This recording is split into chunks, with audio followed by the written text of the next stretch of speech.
Hi, welcome to Mind Matters, the podcast where we talk about mental health in our community, current trends, and what's going on in the world of mental health and substance use disorder care. My name is Wendy McCarty Van Bemmel. I'm so excited to be here today with you all and be your host. I'd like to introduce the rest of my co-hosts today, where we're going to be talking about fire and rescue with mental health. Gabe, would you like to introduce yourself? Sure. My name is Gabe Fernandez. I'm a community liaison for Central Florida Behavioral Hospital, but also specifically I work with first responders, and I'm just happy to be here today with this panel. Awesome. It's good to have you. Thank you. And I'm Claudia Fernandez, no relation to Gabe. Orange County Fire Rescue, I'm a lieutenant paramedic, and I'm also the behavioral health coordinator for our program. Awesome. And who do you have here with you? This handsome fellow is Jake, and he is part of our therapy dog program that is under the behavioral health program for Orange County Fire Rescue. Well, I have to say this is a first and probably a very popular co-host today. He is. He's a great guy to be around. So. Oh, that's awesome. Yeah. And thanks for being here, Jake. My name is Richard Gallegos. I am the community liaison for Palm Point Behavioral. I am a former paramedic, which I worked in the field for about 10 years and know what it's like firsthand to struggle with mental health issues. So very excited for the topic. Oh, we're so excited to have you all today. And we're just going to jump right in and talk a little bit about what your day looks like. And, you know, I'm sure you run into situations probably every day where you're working with people's mental health and assessing. Like, what is that like for you? It's definitely been a transition. Obviously, as firefighters and as paramedics, we're out in the field and we're, helping people on their worst day, whether it's a fire, a car accident, whatever it is. But then we obviously get a lot of patients that, are suffering with some kind of mental health issue. And so we also, have to be prepared for that as well. But then also that takes a toll on us, which is really my focus now. Is now all of a sudden my main concern is no longer the community now. It's our department and the people that are running on the community. So we take care of our own people so they can take care of the community. Oh, yeah. I want to get into that side of it too. Absolutely. That's such a big part of it. So I just read this statistic that 60,000 calls come in for behavioral health. I think it was in California. Mm-hmm. And I was amazed by just the sheer volume of behavioral health calls mm-hmm. that you all get when you're going out into the community. What are some of the experiences like on a daily basis that you guys work with? I mean, obviously, a lot of the medical issues could be masked, and it could end up being a mental health issue. And so that's when we figure out, when we're actually assessing the patient and figuring out, okay, maybe this isn't a physical issue, this is more of a mental health issue. So figuring that out, and then also figuring, what do we do about this? Is it just a transport and that's it and we're done? Or are we, providing those resources, that are out there? And again, resources for the community and resources also for us. Because again, our exposure to what we see every day, can accumulate and will accumulate over the years. And so that's one of the things that we're focusing on. It's a kind of two. It's the community and also our own people. Sure. Now, when we first connected, it was probably about 4 years ago, and that's because your role is a brand new role to the department. So can you tell us a little bit about why that started and what the progress you've had? Sure. So we did have a behavioral health program. In a way, it was separate. We had a peer support team. We had a critical incident stress team, and it was, I think, more reactive, right, as we are, but we did have, and it started about 20 years ago, which I would say was, very futuristic considering, mental health in the fire department. But then, 4 years ago, we did, struggle in our department, and we did have suicides. And then we took a look at what was going on in our department, and not just our department, honestly, first responders as a whole, just the whole world. And so we ended up focusing on what we can do and to change it instead of, reactive proactively. And from then on, that position was created and I was placed in that position. And I'm very honored. It's huge responsibility, but we have been able to do so much in the last few years. And like I said, focus on our people and, how we're helping our people. Again, it does bring back to the community because, if you take care of the employee, they will take care of the community. But at the end of the day, these are, we're the ones that are out there and, in the community fighting fire and seeing all the trauma. I mean, they say that I believe it's like 188 traumatic events is what a regular first responder will experience in about a 25-year span versus a regular person will experience 4. Yeah, that's so a big difference. That's a lot of exposure, and it could happen at any time. It could be a normal day. And again, I mean, that's one of the things that we love about our job, right? We never know. No day is ever going to be the same, and that's great. But then there's also that other side of it where you never know what you're going to see, and you never know what's going to stick with you for years to come. Richard, you've worked in the field before you came over to Palm Point. Tell me or walk me through what that's like when you're walking up to a scene and you're not sure and you're thinking, okay, I don't know if there's a mental health situation going on. What's that like for you as a professional? So I would say in my experience, almost every scene is a mental health scene. Really? Because no matter what they're calling for, if they're calling 911, most of the time they're in a very amped up, adrenaline-induced state. And that's going to induce anxiety. That's going to induce trauma, anger, all these different things. And we have to be the ones to be able to filter through that, help bring them down, get them to mirror our demeanor while we're absorbing what they're putting off.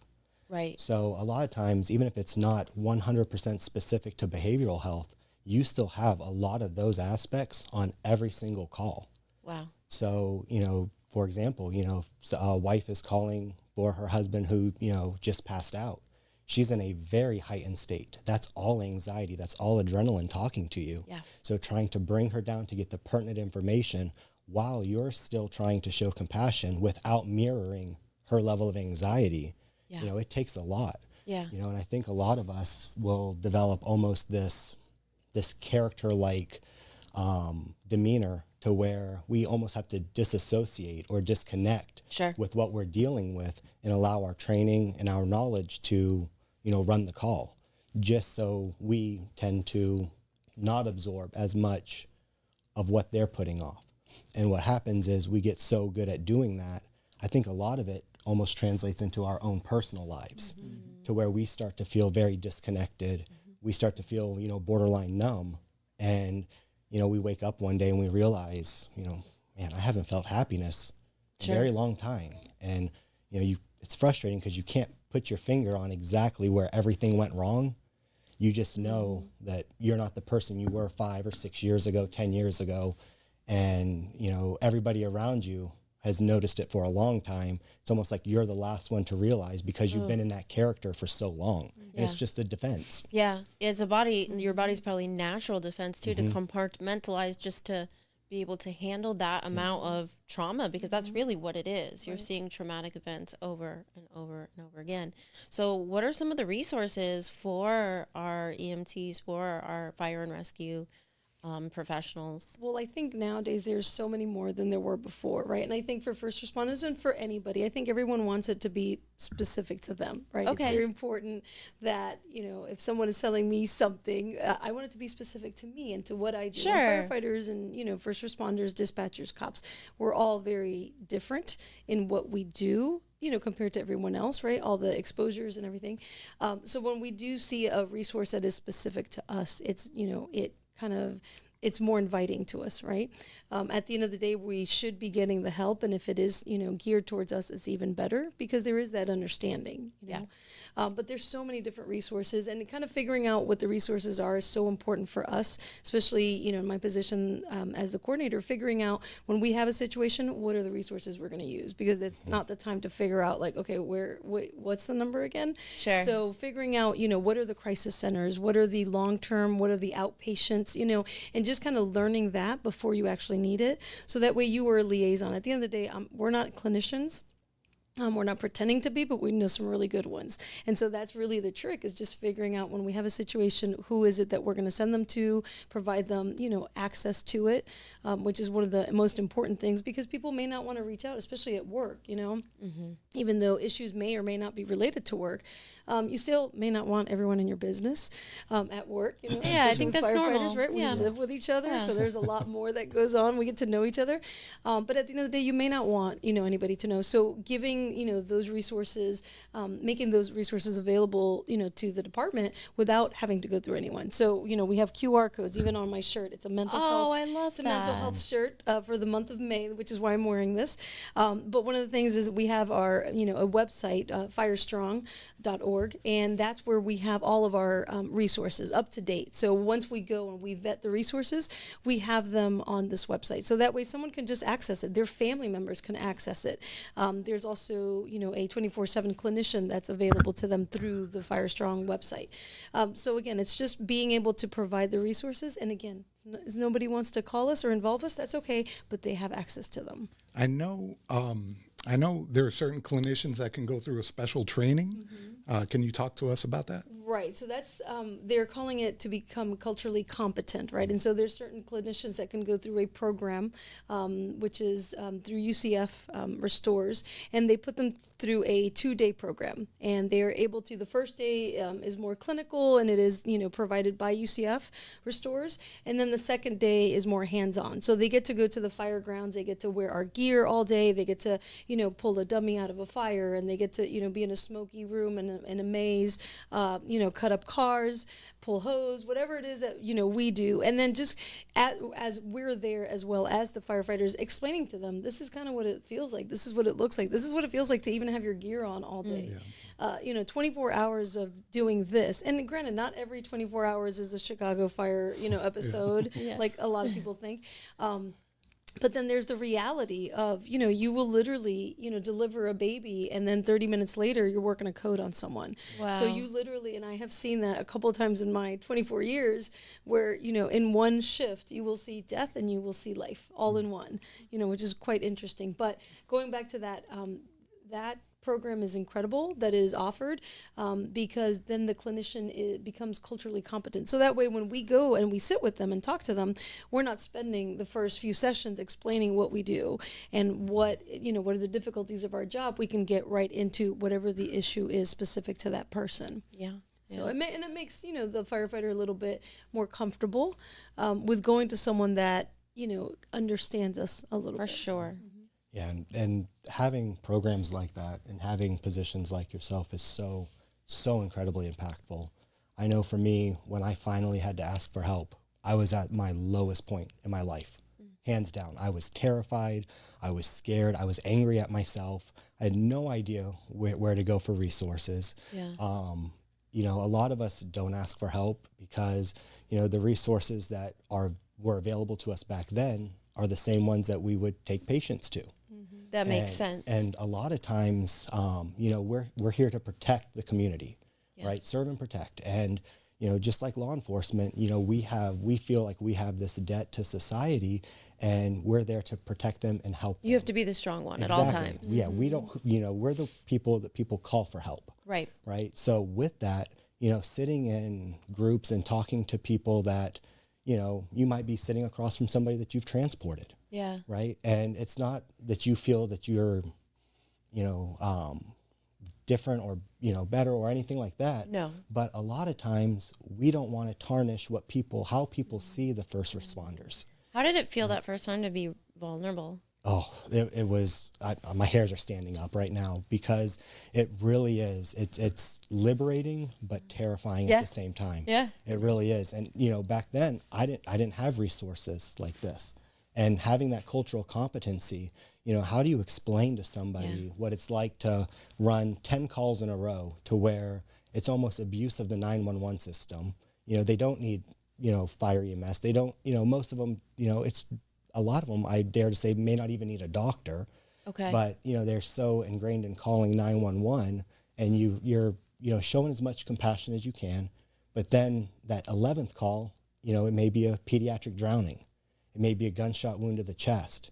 And now you've had, these calls that have desensitized you, but now you have to be game on. Having those ups and downs of your emotions, it's hard to explain that to people who don't understand what that's like. Yeah. Or what it's like working that pediatric drowning. And now the next call, you're running on a stroke alert and the person can't even formulate words. And you can see the terror in their eyes.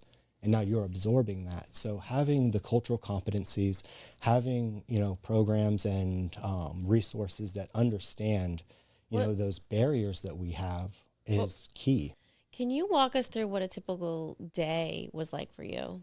Yeah, absolutely. So I think one of the most frustrating parts were not knowing what your day was going to hold, right? So having 10 calls in a row with, you know, somebody who may not even need a doctor, you know, borderline 911 abuse, which is extremely, extremely common.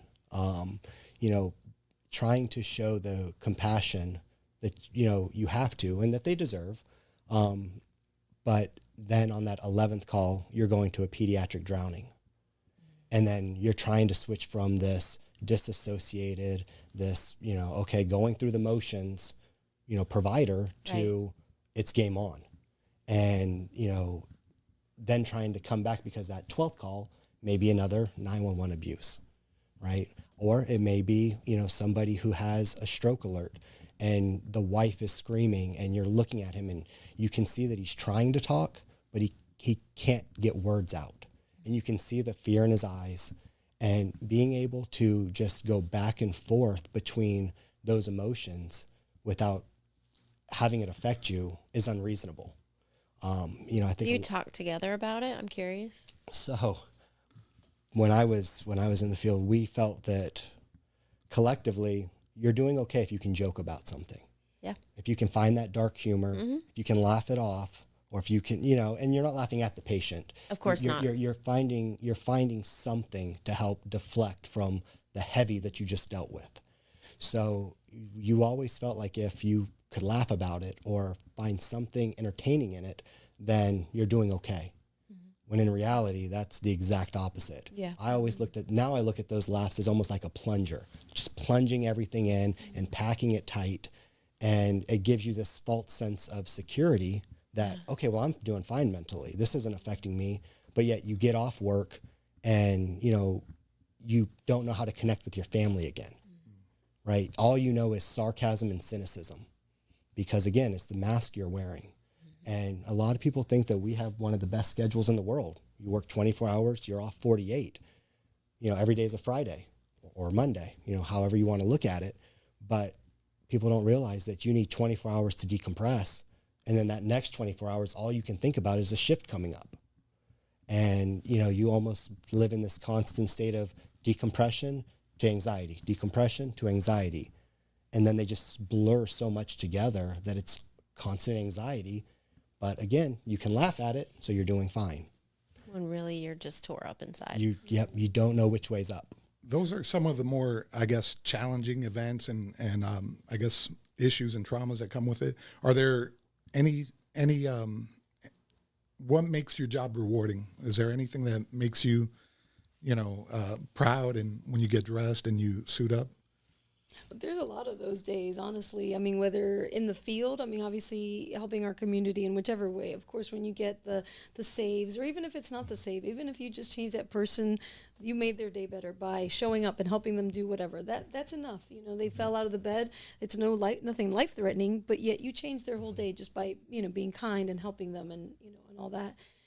But then also, you know, in this position for me, it is very rewarding because at the end of the day, it was a shift. You know, now my priority is the, you know, is the people that we work with, right? That I've worked alongside for all these years. Can you explain that role a little bit for us? What do you exactly do in the role? What is the role called? Sure. So it's the behavioral health coordinator. Okay. And basically, you know, my job is to figure out, you know, the resources, and when people do reach out, have a way that they can reach out. So we do have a 24/7 hotline for our firefighters, for their families to call. And it's just one person. You know, we do rotate. We do have a rotation so that way none of us get burnt out as well.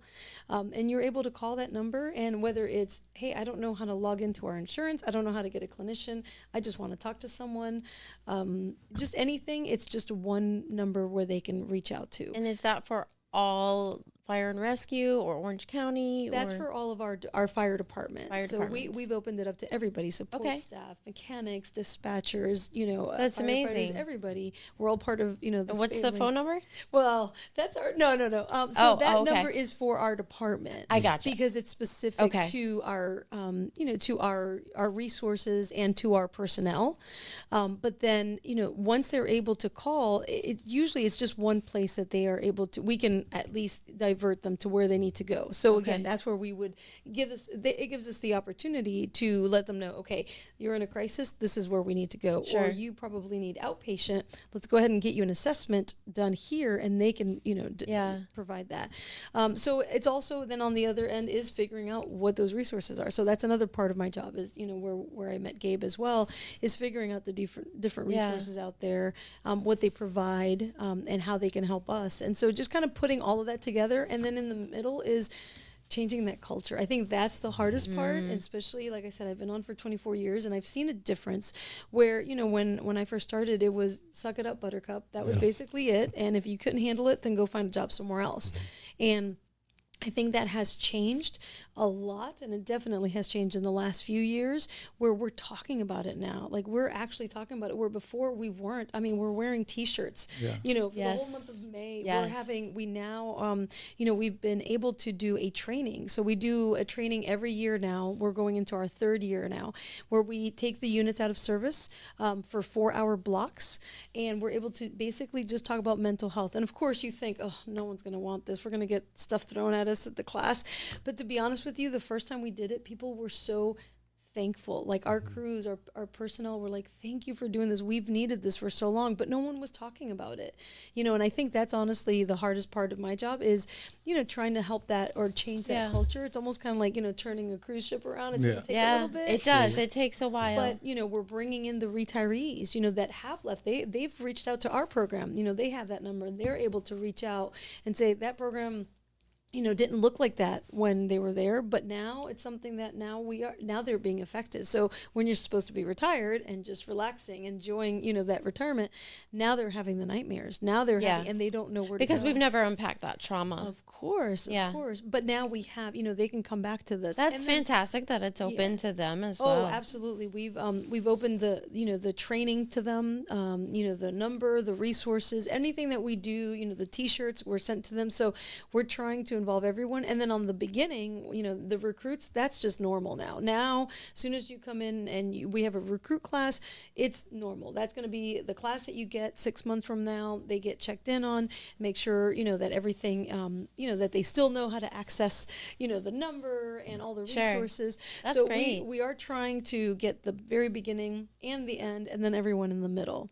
So that's really... Now, I have a question for you. Yes. Since Jake is asking for our attention here, tell us how Jake fits into the picture and what his daily duties are. So Jake is one of the hardest working people in our Aww. No, yes, he is. Definitely one of the most handsome, but for sure. So Jake is part of our therapy dog program, and we've honestly had a therapy dog program for a while. It was a volunteer status with one of our retired firefighters who started it years ago before therapy dogs were cool.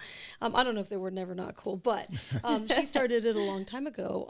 And then, it's kind of, grown into now, now the therapy dogs are part of our department, and owned by the department. So that way they are able to stay with their handler. So they are assigned, we have 2 of them.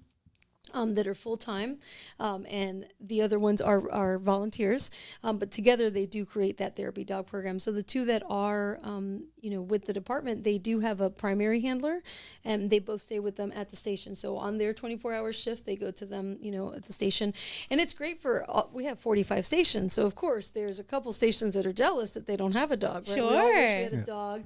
Dispatchers wish they had a dog on the comm floor. The mechanics wish they had one. So we're not there yet, but one of the reasons they're just available there. And so even if there is a situation where we have a critical incident and we want to do a debrief or we want to, get the crews together, one of the jobs is for us to pick up in their new dog vehicle. We pick up the dogs and we bring them to the debrief. So, just having a dog, even this, this podcast, right?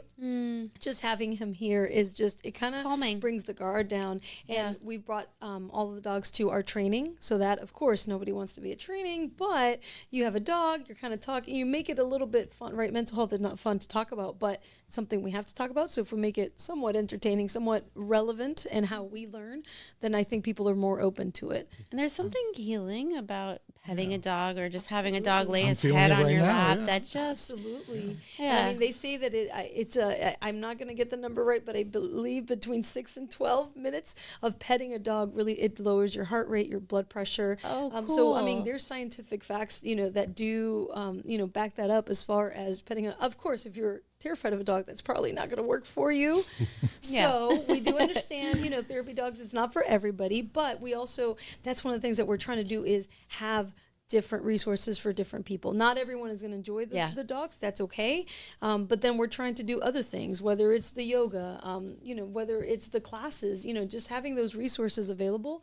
So again, I think that as long as we have a lot of things that people can choose from, Yes. kind of like what you were saying before, it's important to have that. So when you are ready, then there is a place to go, or there's places to go. Yeah, when someone is an EMT or in fire and rescue and they realize they need a higher level of care, Gabe, can you walk us through what Central Florida Behavioral is doing Yep. to help these individuals? Absolutely. Actually, that's when Claudia and I first connected.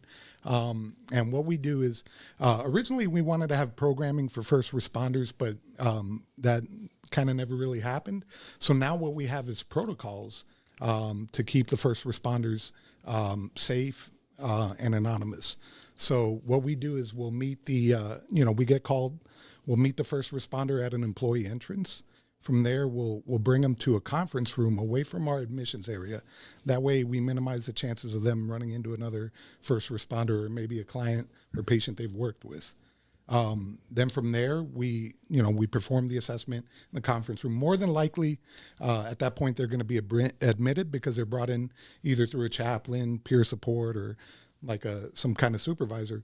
From there, they go into our program that's affective disorder. So we're kind of very selective. We want people that are motivated for treatment in that program. Our psychiatrist is really good about working with trauma, PTSD. Also, she knows what medication someone can be on or not be on to return to work. So that factors into the treatment plan. And I think one of my favorite things is that our CEO wanted to give back to the community, so she waives the copay for all first responders. That's amazing. So, but to be clear, we don't have programming for specific to first responders, but we will definitely keep them safe and get them to the appropriate next level of care. Richard, I have a question for you. If you wanted to say something to someone that was going through some of the same feelings or is going through those feelings, how would you instill hope, or what would you advise them to do? It's take the first step. No one expects themselves to be able to run a full scene by themselves. We all have support. Behind every good medic, there's a great EMT. So we all have the need that we know camaraderie. Mm-hmm. If there's nothing else we know camaraderie. And that doesn't just translate to certain aspects. That's everywhere. I've talked to firefighters from all across the country, in the thousands. And the one thing that I share with all of them is all of our stories are the same. Mm. Your trauma looks no different than my trauma. Your experience, really no difference than my experience. We all know what it's like to carry that, that bag of rocks. And asking for help, emptying that bag, is as simple as asking for help, to hand you a supply that you need in that moment. So taking the first step, swallowing your pride, because that's what it is. It's pride. And knowing that your struggles doesn't define you as a first responder, and you're not going to tarnish how the community sees a first responder. Nobody's going to think you're weak. As a matter of fact, that's what I thought. But when I came back from my treatment and I was so open about it, all of a sudden I had people asking me in the ambulance bays at the hospitals about my experience. Or they would tell me things like, it sounds like exactly what I'm struggling with, or what I'm dealing with. And you realize you become almost a voice for those who don't know how to ask. Becomes your superpower. Being able to talk about it and say it out loud, that's gives you power. Yeah. And getting in front of it. You know, you touched on something very important earlier with the recruits. You know, these young men and women that are coming in that they don't know what they're getting themselves into. Yeah, and to know that ahead of time and to have the resources right away, I mean, that's huge. You know, a lot of people say, well, I signed up for this. Well, did you though? Because nobody prepared me for what it was like to hold a limp child, to have a screaming mother begging you for help, to walk into a room and see a mom or a son or a dad who's OD'd, and now you're looking at their kids, or child abuse. No one, they can tell you how to work those scenes and the protocols and the steps, the recipe, but nobody ever teaches you how to deal with those emotions. And that's the most important part. So getting ahead with the recruits, one of the things I always taught my students when I was a paramedic instructor was, you know, and this is, again, I'm just speaking from my own personal views, you know, we don't save lives. We prolong the inevitable. Saying that you save a life is, and again, too much responsibility for me, right? Because then what happens is you unknowingly accept all the responsibility for the ones who don't make it in front of you. So, you know, by wearing that mantle, you're accepting this one. So, you know, to get in front of these young, you know, the next generation and, you know, tell them that you're just here to do the best you can. Trust your training, trust your knowledge, trust your experience, and trust the people around you. And do the best you can. A lot of times it works. Sometimes it doesn't. But that's not a result on you. Yes, I think that's so important. As we close here today, I'm going to ask Claudia a very similar question. What instills hope for you, or what does that look like for you? Honestly, I think it's just seeing the people that have come back and thanked us, you know, and again, not just the community, but even our own personnel, which again, it started out where, you know, we weren't sure if this is going to work, but now we literally have had, you know, and I have had the messages of you saved my life because you called that day. And again, it wasn't anything, you know, specific as far as it was a team effort. You know, someone called to let me know that there was an issue going on, right? And again, it's having those, you know, that in place. So I think the program is working, seeing it work, you know, with families and couples. And it's not just about the work. I mean, obviously the work, you know, we all deal with issues at home, whether it's family issues, you know, health, finances, anything that's going on like anybody else does. But then we come to a job. We have chosen a career where we're exposed to trauma every single day. And so that, like what you were saying, that bag of rocks, it gets filled up a lot quicker. And then just kind of getting rid of all those rocks and making sure that you know that, you know, you can still perform your job. And then the job is great, but sometimes I think we forget that not just, you know, I am a firefighter. Okay, but there's more than just I am a firefighter. There's more than I am a mother, I'm a daughter, I'm a wife, you know, and so making sure that at the end of that 24-hour shift, when you do get home, going home and being able to do that. And sometimes that is difficult because you're carrying so much. You do become a different person. Obviously, you know, you're in this career for 25, 30 years and you obviously mature. We're different people than we were when we were, you know, a few years ago.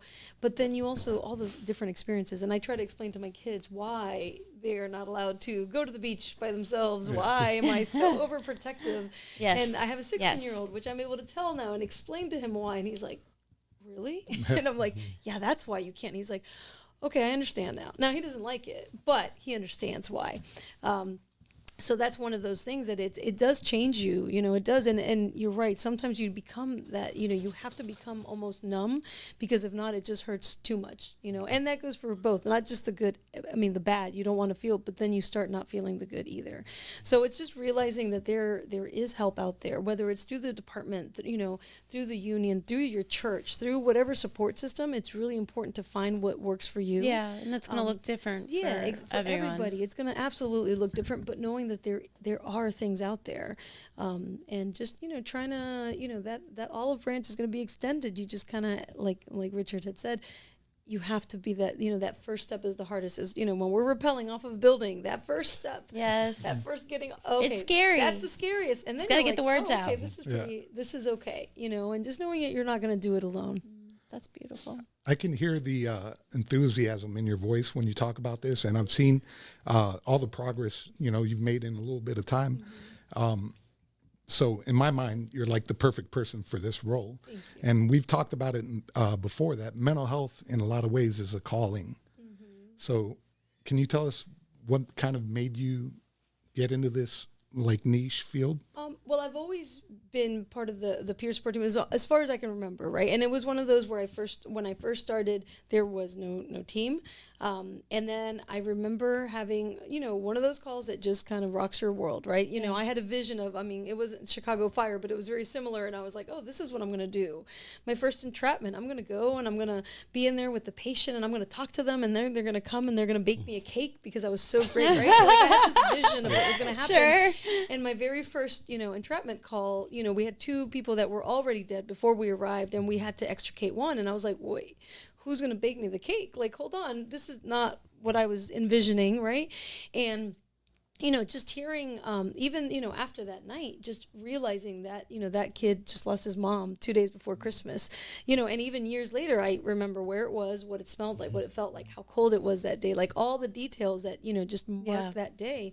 But then realizing, that night trying to go to sleep, when you got back to shift, that was very difficult. I can imagine. Hearing the screams, and it was a lot. And then not being able to tell anybody, because I had 6 months on. I wasn't going to tell anybody. Sure. Yeah. Because I was expecting this is why you shouldn't be here. Yeah. For whatever reason, or maybe this isn't for you. But not being able to talk to anybody, that was very difficult. And so I wanted to change that. And so I became, once the team became, was created, I became part of the team. And I always felt like, I'm helping the community, but there's something about helping your own brothers and sisters. Yes. Like that's a helping great the feeling. helpers. Yes. Helping the helpers that don't usually want help, so they're harder to provide help to. And it sounds like, what you've done and what direction we've gone has really been so great over the past few years in the direction that we're headed. If you're watching this today, know that there's help out there. If you are in this field and you're feeling some of the same things that we talked about today, make that call, take a chance, ask for help, and it's out there. Whether you get help through our facilities, that's Central Florida Behavioral, Palm Point Behavioral, University Behavioral Center, and La Amistad, we provide a full continuum of care from intensive outpatient all the way through residential treatment. We're a phone call away. Get your help through local resources. Check out Jake here. Here's his card. He's got a cool QR code on the back as well. I want to thank my guest co-host today. Thank you so much for sharing your stories, for being open and honest. And I know a lot of people are going to listen to this and be helped by it. So thank you, and thanks for joining Mind Matters today. Have a great day.